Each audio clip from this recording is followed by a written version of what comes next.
Hello, welcome back to Grumpa's workshop. If you remember, in the last episode I explained a little of my history with routers and router tables and how the router table behind me is going pending getting a new router table. Unfortunately, without that working, it leaves me without a router at all. Now, for many years I had an old B&Q entry-level router. I can't remember the branding of the time. That was eventually lent out to the number one son when he wanted to redo his kitchen worktops, because he knows how to do that. Unfortunately, it wasn't big enough and he burnt it out. So when I asked for all my tools back to get going in the workshop and set up the lending library, it got me a new one, which has lasted a little bit, but I was still scared of it, and I lost a lot of bits for it, so that went. So I'm now without one. And since I last talked to you, Santa's Workshop's come up with a little present via that nice Amazon guy. And I did a bit of research and I got myself a Trend T7 router. I wasn't looking for a Trend T7 router, I was looking for a cheap, slightly above entry level router just to tide me over, because I've got some routing for worktops and fixtures and fittings in the workshop. So I did my research and I was going to go for an entry level Bosch on the basis that it'd see me through, and the second hand Bosch stacker boxes have been quietly weeping since I stripped their liners out and put crap tools in. So I was looking at Bosch, and I looked through, and their entry level and a lot of the entry levels didn't have the micro adjustment on the body of the router, and the next level up didn't have the micro adjustment on the router guide. So I was looking around for as cheap as I can get that has the micro adjustments, because I'm sick and tired of perennial tapping and adjusting, tapping, measuring, adjusting, tapping, measuring, adjusting. So I thought I'd get one with these. So I paid a little bit more, and it came a day ago, and you see I've managed to damage the packing already, but I thought I'd open it up and show you some bits. There'll be a bit of B-roll that gives you a better idea of what this does. It's not an advert for this, do your own research, but to be honest, my view is the more research that you do within a price bracket is that Santa's Workshop in China gets a commission off different name brands, and the same gubbins generally goes into the different routers with different coloured and shaped handles and bodies, but the gubbins seems to be the same. The important thing for me was soft grip handles, micro adjustment, and it got a good review off Jeremy Broom. I didn't think he was still about, but apparently he is. Check him out, he's been going for years. So that's it. Let's have a look at open it up. Here we go. There is. You should be able to handle a router box. Nice black box with red, so the colour matching it, I'll come down so you can see me. The thing I don't like about these boxes, other than proper sustainers, is that they don't tend to last very long.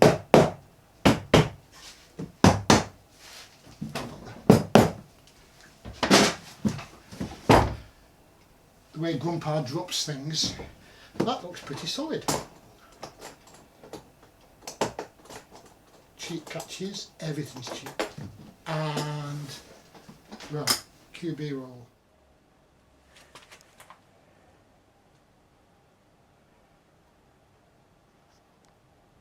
Back.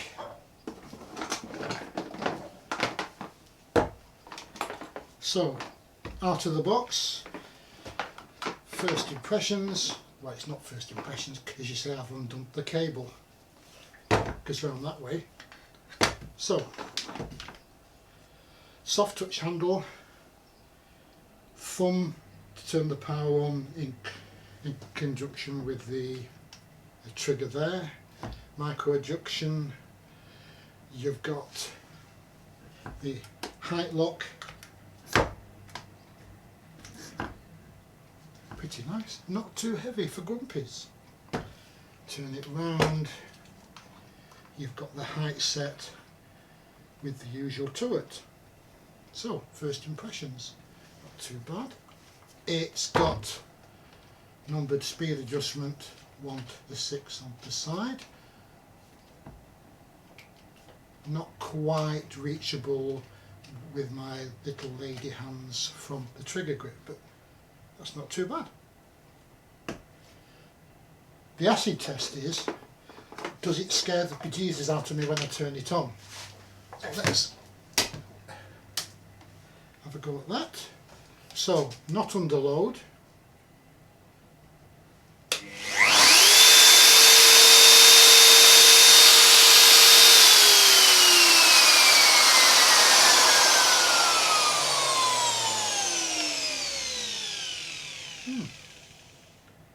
Well, obviously it's not terribly quiet, but I've used louder routers than that, and it was pretty vibration free. So starting out, the bearings are okay in the box, and I'll do a bit of B-roll as well. Spanner, dust extractor.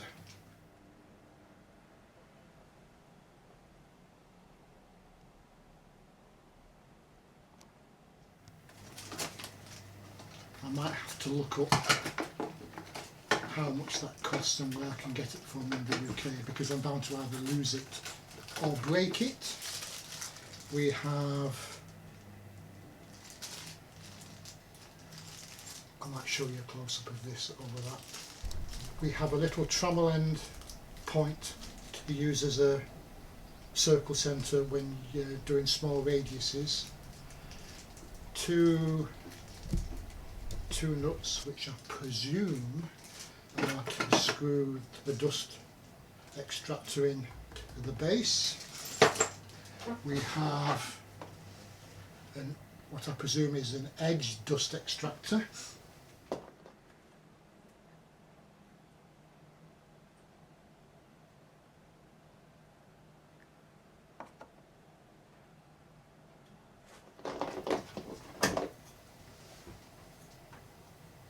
A minimalist effort at a universal connector for your dust extraction.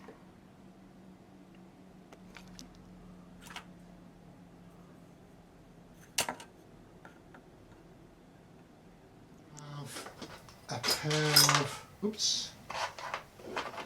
wing nuts. Release 2 collets. That should be a 30mm, hang on. And for once, my tape measures were on the shelf they should have been. Yep, that's a 30. That looks like a 15. And the reason I got this rather than the next level up of Bosch was it had the micro adjuster. This looks strangely like the micro adjustment attachment that the next level up Bosch has. You know, the combi with the floating and the fixed bases. So that's a bit more substantial than I'm used to faffing around with. Oh, and it's got an adjustable, that looks like a hard plastic, a rail guide with 2 screws where I can adjust the throat on this as well. So that's not too bad. I'll show you the rest with the voiceover. What else is there? Tell you what, let's put those back that way round.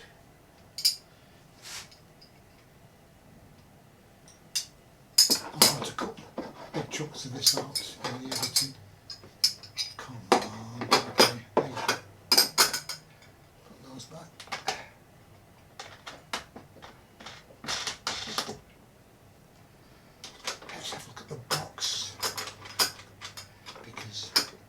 box artwork.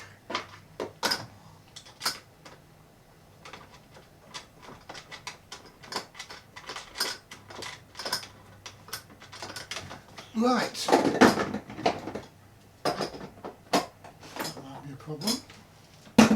Yep, put that down.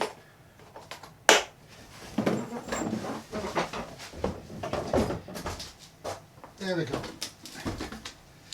So let's have a look at the box artwork. There we go. Router, maximum plunge depth 50mm. Great for use with trend jigs and trade carpentry and joinery, which one might expect. Soft grip, no load speed, 11,000 to 28,000, micro depth adjustment as we say, which is what I wanted it for. Did I mention soft grip? Yep. Micro adjustable side fence with sliding cheeks. That's what I said. That's what I pointed out, wasn't it? Plastic sliding cheeks. 1/2 inch collet. 12mm in metric units. For high clamping force to secure tool, also has a 1/4 inch collet. That was in that little bag. Spindle lock, which is the plastic. You know the trick. You press that in when you put your router bit in, and then you only need 1 spanner instead of faffing around with 2. The plastic dust extraction, which seemed a little heavier than the cheap ones I'm used to. On the side it says applications. Cabinet and furniture makers, mortise and tenon joints. Rebating dado and trench cuts, edge trimming and trimming, remodelling and door fitting, kitchen worktop joints. So I won't burn it out doing kitchen worktops. Chance will be a fine thing. Drainer grooves. Oh yeah, Twen do a kitchen, a Belfast sink and a kitchen drainer groove jig. So you can cut them out of hardwood. Fitting intumescent fire and door biscuit joints. Staircase construction, decorative skirting, general plunge routing for carpenters, window fitters, manufacturing. Well, basically everything a router is supposed to do. So no news there. So I've got the back, another big picture. Powerful 2100 watt motor, greater power to weight ratio for various routing applications. I hadn't noticed it was over 2 kilowatts, but it seems light and vibration free, so that's okay. Little icons with everything that's been mentioned. On this side, the features spin, all are mentioned in 4 languages. And on the front, there's your typical male model, pretending he knows how to use a power tool. Seems as though he's got the maturity in the muscles. I like the grey hair. He's got his mask and he's got his glasses on. Strangely for a router, he hasn't got any earmuffs on. Negative point, I think. But anyway, it's not on, so it doesn't matter.